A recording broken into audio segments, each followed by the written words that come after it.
Hi, friends. This is the reading lesson for third grade. Today, we are going to learn about a famous inventor named Alexander Graham Bell, and we will learn about his most famous invention called the telephone. You are probably well aware of what a telephone is and how we use them today, but it wasn't always like this.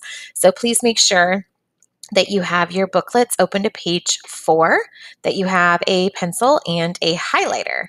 This text is a biography, which means that somebody else wrote it about somebody else's life. So we are going to learn about the life of Alexander Graham Bell, which is why it is considered a biography. All biographies are also informational texts. So this is a nonfiction text. All right, if you're ready, we'll go ahead and get started. Short Read 1. Remember to annotate as you read. Alexander Graham Bell. It Talks by Kathy Fergang.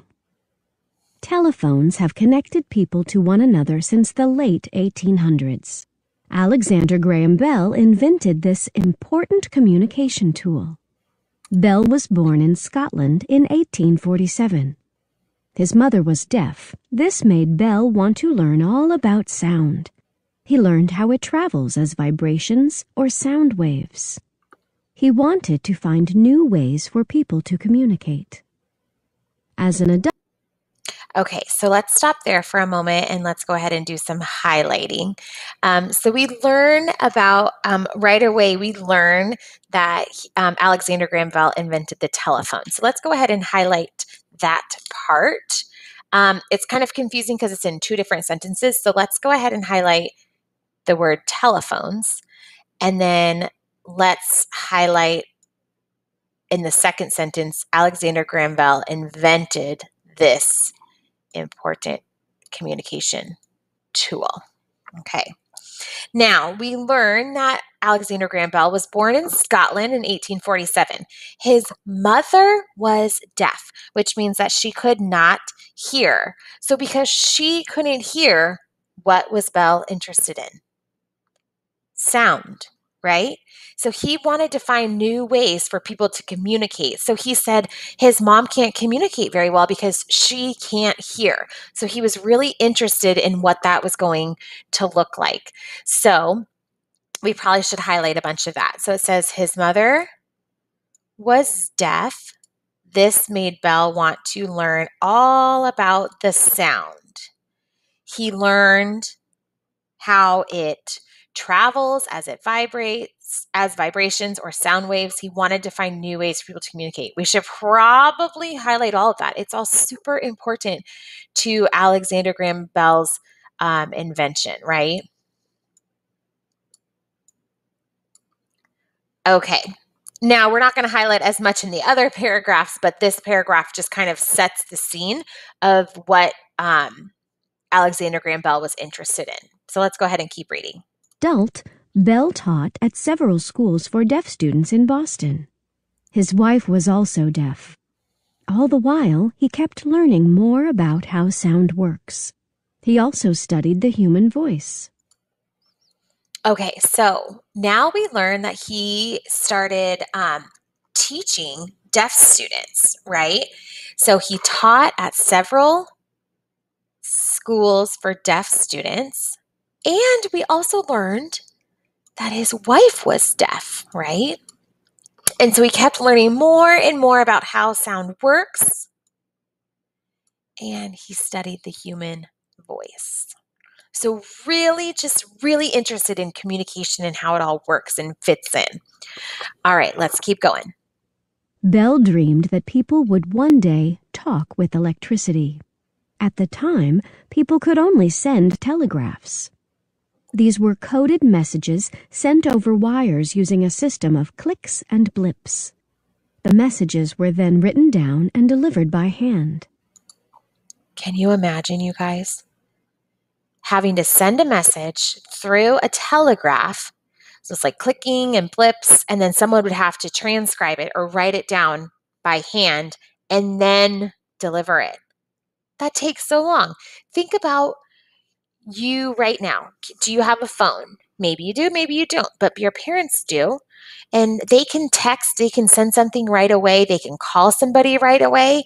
Think about how much longer it took in the olden days. So people could only send telegraphs. We should probably highlight that.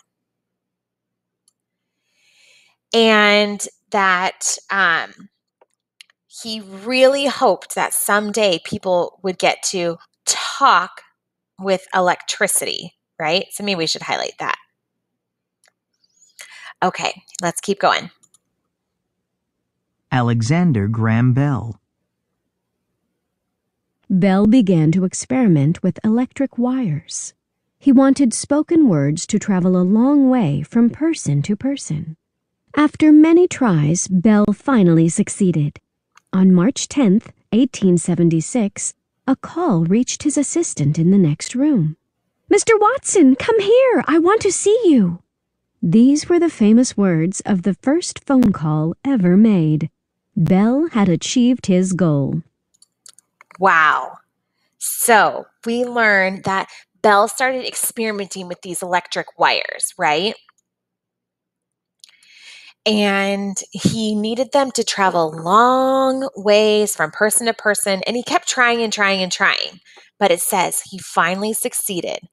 On March 10th, 1876, a call reached his assistant in the next room. "Mr. Watson, come here. I want to see you." So pretty cool, right? Those were the first words ever spoken on a phone call. Can you imagine? I think it's so incredible. So Bell had achieved his goal. People were able to talk over, through, with electric wires. All right, let's keep going. Bell brought his telephone to the 1876 World's Fair in Philadelphia, Pennsylvania. He called it an electrical speech machine. People were amazed at Bell's work. The leader of Brazil, Emperor Pedro II, was at the fair. When he heard sound through the telephone wire, he dropped the phone. "It talks!" he cried out.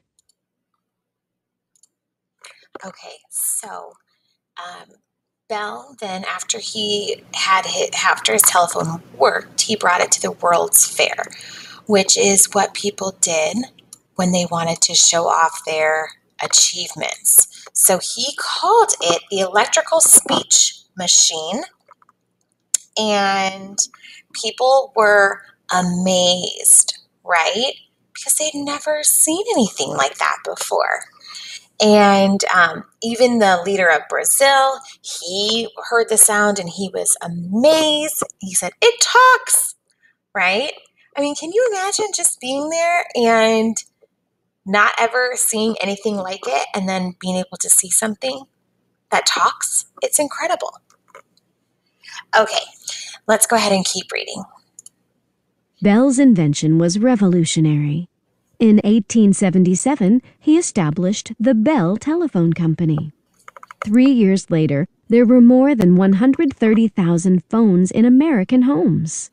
Bell's invention paved the way for how we communicate today. So he invented or established the Bell Telephone Company. So we have telephone companies now. So that's probably pretty important. And then only 3 years later, 130,000 phones were in American homes. That is crazy. Bell got a patent to protect his invention.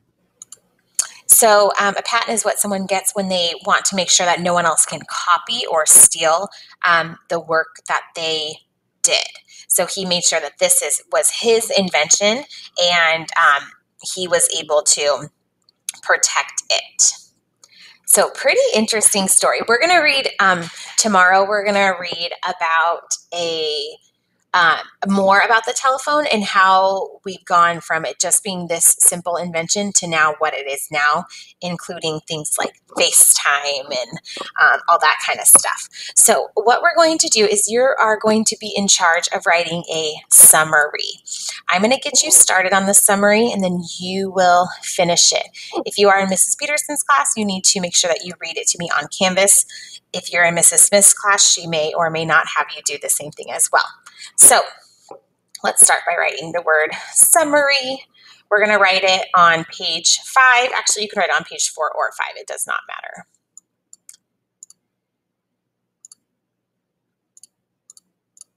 Okay, so we're going to start by introducing our text. You guys are almost halfway through 3rd grade, and we need to make sure that our summaries are getting better and better each time we write them. So we're going to start by saying the text and a comma, and then we're going to put in quotation marks this, actually we're going to underline it because it's the title of the story.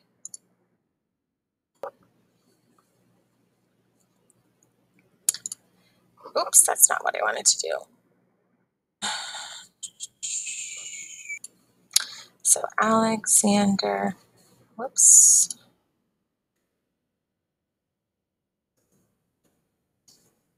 Make sure you capitalize each part of the title.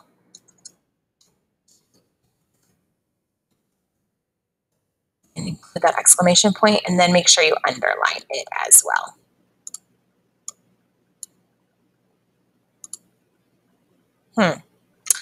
It's not letting me underline mine, so please make sure you underline the title.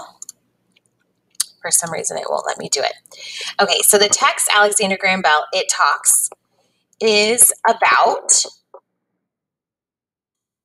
we're going to introduce our main person, Alexander Graham Bell's, and we're going to put an apostrophe S because he owns the invention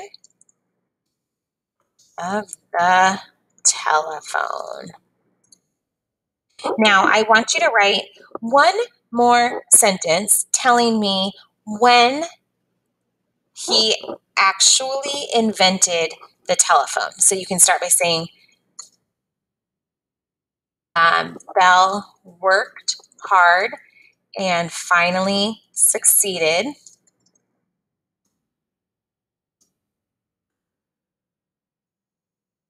with, should we call it,